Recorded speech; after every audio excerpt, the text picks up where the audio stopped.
Ok, les comentaba por ahí, chicos, que ya vamos a empezar con los temas fuertes de la materia.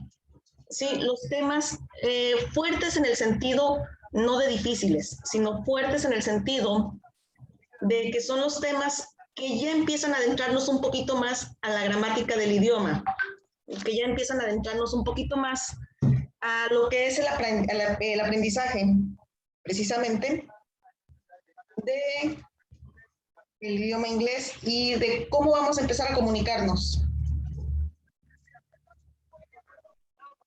Entonces, por ahí pues vamos a retomar algunos términos, algunas cuestiones que incluso hemos visto nosotros, obviamente en español, pero que las hemos visto desde que somos niños, que estamos por ahí empezando nuestra educación primaria. No sé si por ahí recuerden que habrá sido como, yo creo que como en segundo, tercero de primaria, más o menos tercero, yo creo, cuando empieza la maestra, si ustedes se acuerdan, a decirnos, bueno, vamos a aprender a hacer oraciones, ¿sí? Y las oraciones tienen los siguientes complementos, o los siguientes, están compuestas por las siguientes palabras, que es un sujeto, un verbo y un predicado. Algo así nos decían en la primaria nuestros maestros, ¿verdad? Entonces, en el inglés, chicos, las oraciones básicas, las oraciones simples, igual que en español, están compuestas por sujeto, verbo y un predicado, que en inglés al predicado es más común llamarle complemento, ¿sí? Pero es exactamente lo mismo, es lo que está después del verbo y es lo que complementa esta oración, lo que la hace que sea un poquito más larga.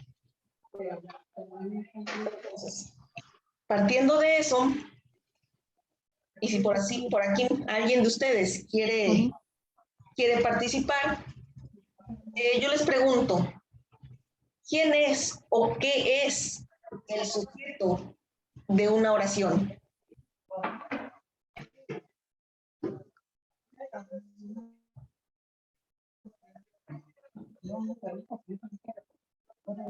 Ok, bueno, para no perder mucho tiempo, vamos a continuar.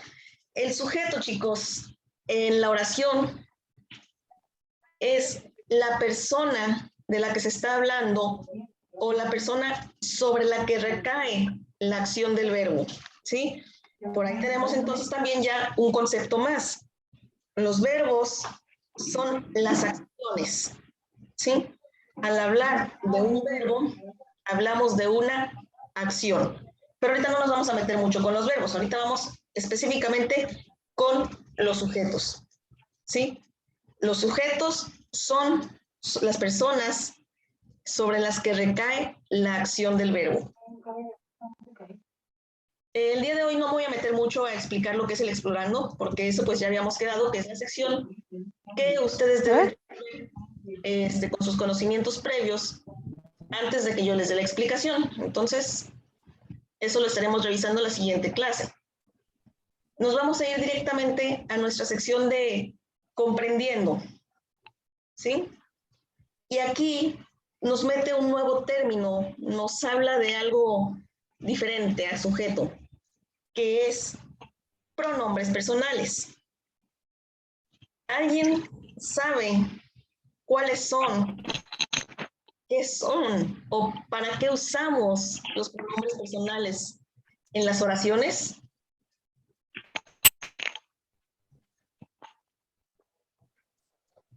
Vamos a ver.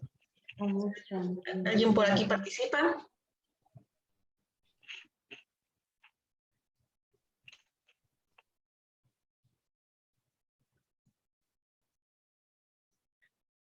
Bueno, los pronombres personales, chicos.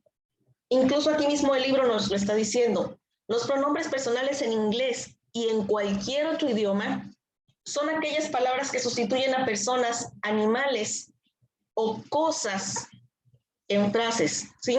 Y esto lo hacemos para evitar repeticiones. Aquí el libro nos lo marca entre paréntesis, pero es algo muy importante. Los pronombres personales no es algo que solo existan en el idioma inglés y en nuestro idioma español. No. Lo que vienen siendo las estructuras gramaticales la estructura de una oración es la misma o en todos los idiomas, en cualquier idioma que ustedes quieran hablar, dígase inglés, dígase español, dígase japonés, dígase alemán, francés, italiano, etcétera. ¿Sí? Este tipo de cuestiones no cambian. ¿Qué es lo que sí cambia? La forma en que lo decimos o lo escribimos. ¿Sí? Por ejemplo, aquí tenemos una tablita de pronombres personales y dice I en inglés, significado yo. Si nosotros quisiéramos ponerlo en otro idioma, por ejemplo, japonés, pues watashi, ¿sí? I, yo y watashi es exactamente lo mismo. Habla es de un pronombre personal. Solo que, ¿qué es la diferencia? La forma en que se dice. Si yo voy a Japón y quiero decir yo soy Mariana, pues voy a necesitar ese pronombre personal que es yo. En japonés, watashi. Watashi wa Mariana des. Si yo voy a Estados Unidos y quiero decir yo soy Mariana, I am Mariana, ¿sí? Pero si se fijan, manejan esa estructura gramatical y manejan esa cuestión en particular, ese componente en particular que es el pronombre personal, ¿sí? Lo mismo pasa con you o tú o en japonés, anata, ¿sí? Si yo voy a Estados Unidos y quiero preguntarle a alguien cuál es tu nombre, what's your name? En México, ¿cuál es tu nombre? En japonés, anata wa namae. Anata, no, perdón, es anata no namae wa, ¿sí? Anata no namae wa. Pero es lo mismo. ¿Cuál es tu nombre? ¿Sí? Entonces, no importa el idioma, pero sí importa que en todos esos idiomas encontramos pronombres personales. Ahora, lo mismo, a ver, esa misma pregunta en francés. ¿Cómo te llamas o cuál es tu nombre? ¿Cómo tu t'appelles? Tú, pues es el pronombre personal. Tú, refiriéndonos a esa persona. ¿De acuerdo? Ya saliéndonos de este pequeño paréntesis de que en todos los idiomas encontramos los pronombres personales, nos vamos de vuelta a lo que nos enseñaba nuestra maestra de español en la primaria. Y por ahí después, cuando empezamos a ver los pronombres personales, después de que aprendíamos que un pronombre personal se utilizaba para sustituir a un sujeto en una oración, la maestra nos decía, los pronombres personales se dividen de diferentes maneras. La primera manera es singular y plural. Singular cuando habla de una sola persona, plural cuando habla de dos o más. ¿Sí? Entonces, por ahí pues ya decíamos, no, pues ya está más complicado, porque ahora tengo que saber cuántas personas o de cuántas personas estoy hablando para saber si es singular o plural. Pero bueno, no está difícil. Pues yo es una sola persona, pues entonces es singular. Nosotros pues somos varias personas, es plural. Tan, tan, se acabó. Pero luego después que decíamos, no, pues ya la hicimos, nos aprendimos los pronombres personales y ya sabemos distinguir cuál es singular y cuál es plural. Y la maestra nos decía, espérense, porque aparte, los pronombres personales se dividen dependiendo de quién se habla. Y puede ser primera persona, segunda persona o tercera persona. ¿Sí? Y decíamos, primera, segunda, tercera, ok. Y luego la maestra decía, pero primera persona del singular y primera persona del plural. Segunda persona del singular, segunda persona del plural. Tercera persona del singular y tercera persona del plural. Y ahí era donde nos quedamos.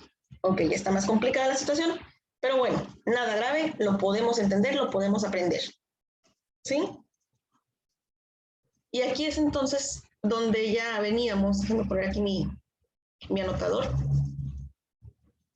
Y nos decía la maestra, yo, esa es la primera persona singular. ¿Por qué yo es la primera persona singular? Porque soy la persona que está hablando y soy una sola. Soy la persona o el personaje principal, por así decirlo. ¿Sí? Al decir yo, entonces soy yo la que está hablando de mí misma.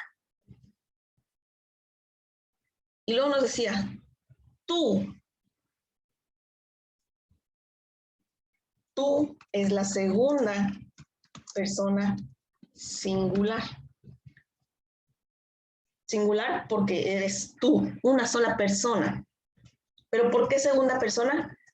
Segunda persona es segunda persona porque yo, Mariana, que soy la primera persona, me estoy dirigiendo directamente a ti.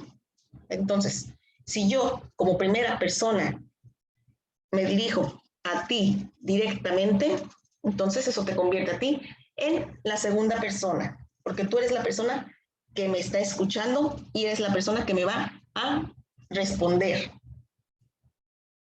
Y luego nos decía, él y ella, tercera persona.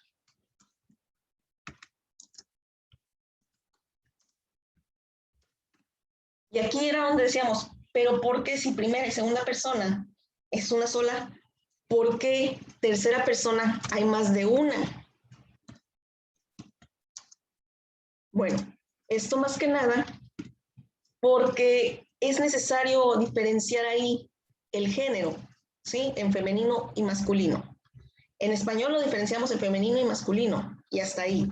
Pero en inglés nos ponen una tercera diferenciación, y no es una diferenciación de género. Es una diferenciación que solo nos distingue cuando hablamos de personas a cuando hablamos de animales o cosas, ¿sí? Entonces podríamos decir que la tercera persona singular a la que se refiere aquí que está aquí, lo voy a marcar, lo voy a subrayar, que está aquí, que es it, que se traduciría como eso o ello, no es porque como jugamos a veces cuando nos dan un formatito que dice sexo indefinido, no. ¿Es un pronombre personal indefinido? Sí, pero no es indefinido en base a su género o a sus preferencias sexuales ni nada de eso. Es indefinido en cuestión de que no estamos hablando de una persona como tal, estamos hablando de un animal o de un objeto inanimado. ¿Sí?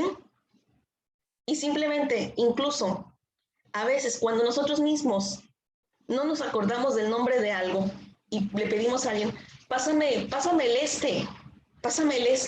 ay, ¿cómo se llama? El eso, el que sirve para eso, ¿sí?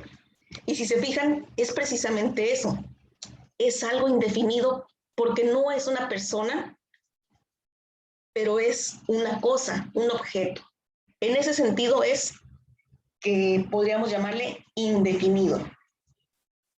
Pero el hecho de que sea indefinido, que no sea una persona como tal, no lo quita de ser tercera persona singular. ¿De acuerdo? Bueno, y ya que terminamos con esos, decimos, ok, pues ya entendí cuál es primera persona, segunda persona y tercera persona del singular. Ya sé que yo soy la primera persona porque soy la que está hablando directamente, soy la primera voz. Yo sé que si hablo con mi mejor amigo o amiga, pues esa persona con la que estoy hablando directamente pasa a ser la segunda persona singular porque es una sola. Y si estoy platicando con mi mejor amiga o mi mejor amigo y pasa alguien que me cae mal y empezamos a hablar de esa persona, sea él o ella, entonces esa persona es la tercera persona. No es una persona con la que estoy interactuando directamente, pero sí estoy hablando de esa persona. ¿De acuerdo? Mi mejor amigo, segunda persona, y yo estamos interactuando directamente hablando sobre esa tercera persona que no está interactuando con nosotros directamente. A lo mejor es una persona que nos cae gorda y ni sabe que nos cae mal, pero no está interactuando, simplemente está pasando por ahí y nosotros estamos hablando de él o ella. ¿De acuerdo? Entonces, de aquí ahora vemos también que eso mismo, esas mismas primera, segunda y tercera persona existen en modo plural. O sea que cuando hablamos de más de una persona, ¿sí? Y nosotros, we, en inglés, nosotros, es el pronombre personal que corresponde a esa persona, a esa primera persona plural. ¿Por qué? ¿Por qué corresponde a la primera persona? Porque yo, como primera persona singular, estoy incluida o me estoy incluyendo dentro del grupo, ¿sí? Entonces, ahorita con los que están aquí presentes conmigo en la clase, yo puedo decir, nosotros estamos en la clase de inglés. Y eso ya es una primera persona plural porque yo me estoy incluyendo con ustedes de que los 3, 4 que somos aquí presentes estamos en la clase de inglés. Ahora, si yo quiero hablarlo o referirme, pero en segunda persona plural, entonces ahí ya cambia y sería nuevamente you o ustedes. Aquí, yo, Mariana, yo, primera persona singular, me estoy saliendo del grupo, estoy dejando de decir nosotros para referirme a ustedes. Entonces yo les puedo decir, ustedes son alumnos del grupo de primero D. Yo ya no estoy entrando dentro de ese grupo, pero me estoy refiriendo a ustedes como miembros de ese grupo. Entonces, ustedes pasan a ser ahora la segunda persona plural, porque estoy hablando directamente con ustedes y refiriéndome a ustedes sin incluirme dentro del grupo. Y por último, ya la última, sería they o ellos o ellas, que sería la tercera persona del plural. ¿Sí? Entonces, si ahorita yo estuviera en la escuela con ustedes y pasara un grupito de alumnos de otro salón, a los que a lo mejor yo conozco, yo les podría decir, esos muchachos que van ahí caminando son del tercero C, por así decirlo, o de tercero A, etcétera. ¿Sí? Yo les estoy comentando a ustedes de dónde son esos muchachos, pero esos muchachos no están interactuando con nosotros porque nosotros estamos acá, adentro del salón, y ellos van pasando. Pero los convierte en tercera persona plural. ¿De acuerdo? ¿Dudas hasta aquí, chicos? No, maestra. Todo claro hasta aquí entonces, ¿verdad? Sí. Muy bien, entonces vamos a continuar con un pequeño ejemplo de cómo nosotros en nuestro hablar diario sustituimos a las personas con pronombres personales. Por ejemplo, fíjate que el otro día mi mamá me regañó, mi mamá me dijo que no estoy cumpliendo con mis obligaciones, porque a mi mamá le dijeron en el Cebeta que no entregué tareas. Entonces mi mamá quiere que me haga responsable para dejar de castigarme. Ahí, ¿cuántas veces utilizamos el mismo sujeto? Mi mamá, mi mamá, mi mamá, mi mamá, como 4 o 5. Y se escucha muy repetitivo. Mi mamá esto, mi mamá, mi mamá, mi mamá, mi mamá. Oye, pobre mamá, ya la vamos a tener bien cansada, pobrecita. ¿Qué podemos hacer para sustituir ese mi mamá? Pues fácil. En vez de decir mi mamá, decimos mi mamá una vez para saber que nos estamos refiriendo a ella, pero luego lo cambiamos precisamente por ese pronombre personal, ella. Entonces cambiaríamos y diríamos, fíjate que el otro día mi mamá me regañó porque en el Cebeta le dijeron a ella que yo no estoy cumpliendo con mis tareas. Entonces, ella me dijo que no estoy siendo responsable y que mientras yo no cambie, no va a dejar de castigarme. Es prácticamente la misma oración o la misma anécdota, no cambia la información que estoy proporcionando, pero deja de escucharse repetitiva, ¿sí? Ahí radica la importancia de los pronombres personales. Incluso los pronombres personales también tienen esa importancia porque a veces no conocemos a la persona de la que nos están hablando. O conocemos a la persona, pero no conocemos su nombre. Entonces va pasando y le decimos a alguien, mira, él es el que me gusta. ¿Cómo se llama? No sé, pero es él o es ella, dependiendo. Es que nada por los chicos que están ahí entre compas platicando, ¿verdad? Mira, ella me gusta. ¿Y cómo se llama? No sé, pero es ella la que me gusta. Punto. ¿De acuerdo? Esa es también una parte importante de esos pronombres personales, del cómo los utilizamos. ¿De acuerdo? Y ahora vamos a entrar un poquito nada más, porque nos queda poco tiempo y no quiero hacer la clase muy pesada, muy cargada. Vamos a hablar un poquito de lo que es el verbo to be. El verbo to be, chicos, bueno, para empezar, ya habíamos hablado, verbos son las acciones a realizar, ¿sí? Son las acciones que tienen un efecto sobre el sujeto. Simplemente, pues, yo como, estoy comiendo, o yo como, pues ya es una acción, ya es un verbo que estoy realizando yo como sujeto, ¿sí?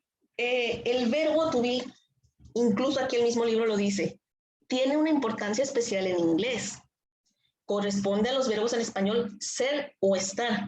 Dependiendo del sentido de la frase, deduciremos de cuál de los dos se trata. A mí me gusta decir que el verbo to be es el verbo más importante de todo el idioma inglés. El más importante, el más metiche, el más sangrón, como ustedes quieran verlo, pero eso no le quita su importancia. Metiche, ¿por qué? Porque el verbo to be se mete hasta donde no le hablan, anda metiendo sus narices ahí por todos lados, porque no se queda conforme con decir, soy el verbo to be y me vas a utilizar en el tiempo presente, presente progresivo y pasado y futuro. No, no, no, no. El verbo to be es un verbo que tiene tanta importancia que se le han subido los humos tanto que dice, soy el verbo to be y si yo quiero, voy y me meto también en los tiempos perfectos. Los tiempos perfectos, chicos, no los van a alcanzar a ver conmigo. Conmigo, en lo que es primer y segundo semestre, nos enfocamos en los verbos básicos, perdón, en los tiempos verbales básicos, que es presente, pasado y futuro. ¿Sí? Si acaso, presente, pasado y futuro progresivo. Hasta ahí. ¿Por qué? Porque los tiempos perfectos, que ya los andarán viendo yo creo que por ahí por cuarto, quinto semestre, dependiendo de los maestros que les toquen más adelante, más que nada, son más complicados, son tiempos más complejos que nos quitaría mucho tiempo si quisieran que los viéramos ahorita en primer y segundo semestre. Aparte, que para entender esos tiempos perfectos, primero necesitamos haber entendido y haber aprendido los tiempos verbales básicos bien, porque van muy de la mano, porque están muy relacionados, porque tienen mucho que ver y en algunas cuestiones sus estructuras gramaticales son similares, pero tienen sus variaciones.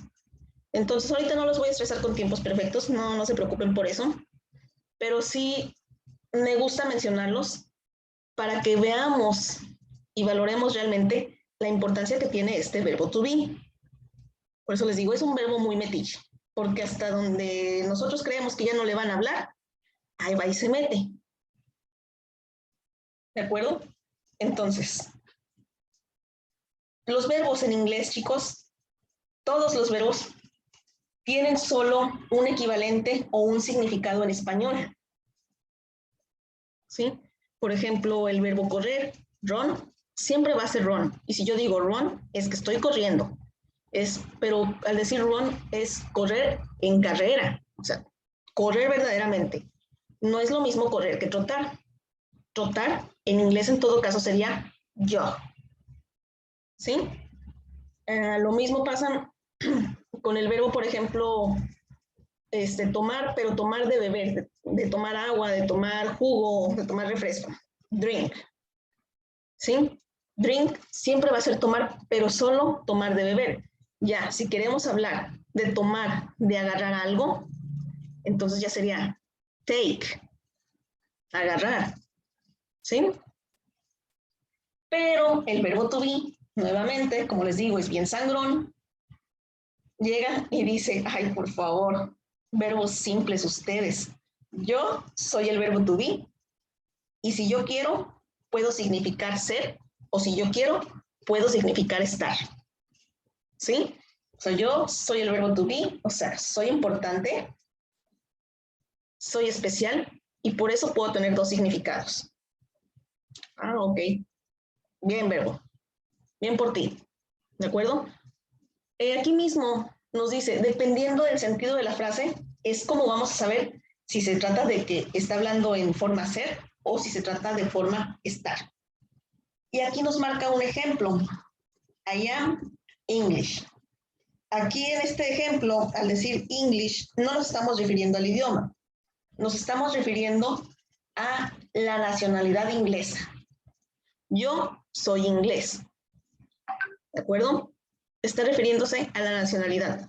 Igual, podríamos poner I am Mexican, soy mexicano.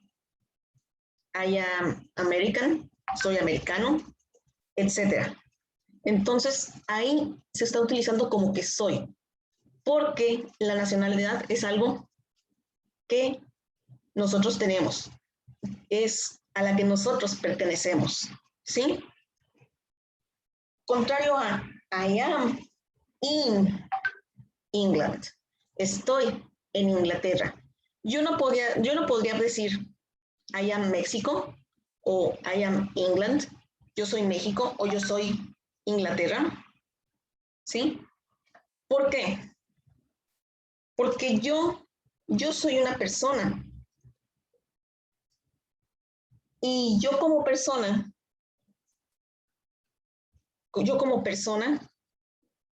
no puedo ser un país, ¿sí? Yo como persona no puedo ser un país. O soy persona o soy país, pero no puedo ser las dos cosas. Entonces, por eso, yo no puedo poner I am México. Quizá cuando no sabemos mucho del idioma, pensamos, con eso me doy a entender. Al decir I am México, pues alguien, o sea, que le quiero dar a entender a alguien que yo no hablo bien el idioma, pero le quiero decir de dónde soy, a lo mejor esa persona dirá que él es México o que ella es México. Ah, ok, no es que sea el país, es que viene de México. Ah, ok. O sea, yo llego con un americano, por así decirlo, cuando quiero ir a Estados Unidos, ahí donde está el área de inmigración. Where are you from? Chin, no sé inglés. Me acuerdo más o menos de mis clases. Allá, México. Oh, okay. You come from Mexico. You're a Mexican. Yes. Okay. Ya al menos ahí a lo mejor dimos a entender que somos mexicanos, pero no por el hecho de que lo demos a entender significa que esté correctamente dicho. ¿De acuerdo? Chicos, hasta aquí lo vamos a dejar el día de hoy, porque ya lo que sigue del tema del verbo to be ya es más complejo. Entonces siento que ahorita, con esa pequeña introducción del verbo to be y con lo que ya vimos de los pronombres personales, creo que es suficiente información para ustedes ahorita. Nada más entonces, quedamos de tarea esa sección de explorando de la lección número 3. Como con ustedes ya no tengo clases hasta el día lunes, entonces se las voy a dejar para entregar a más tardar el día lunes. De todos modos, ahorita se los escribo ahí en el grupo para que quede esto claro. La clase queda grabada. Y pues con eso los dejo libres por el día de hoy. Eso sería todo. Como yo ya no los veo, ya no tengo sesión con ustedes en los próximos días, hasta el lunes, pues desde ahorita les deseo un muy bonito fin de semana. Descansen, cuídense mucho y por aquí nos vemos en la próxima sesión. ¿De acuerdo? Hasta luego, chicos.